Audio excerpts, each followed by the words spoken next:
Sa mga nag-ano dyan kay Mark, nagbabalak na magkaroon ng partner, mahalaga talaga ang CI. Tingnan mo talaga, hindi lang yung, kasi love is not enough in marriage. Kailangan alam mo, kasi in marriage kasi hindi lang naman lahat pag-ibig eh. Kasama doon ang negative side ng husband mo, negative side ng wife mo.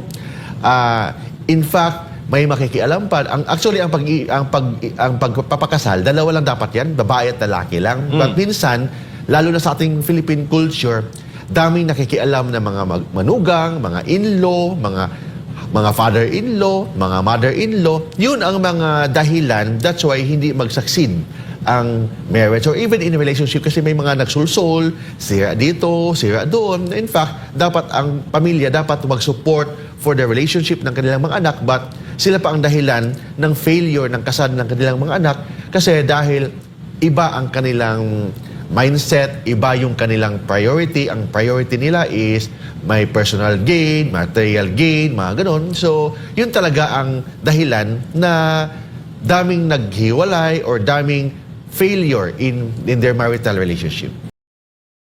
Kapoy sa trabaho, stress sa adlaw-adlaw, sulayi ang Doc Natural Herbal Drops, usa ka food supplement nga mosuporta sa general wellness.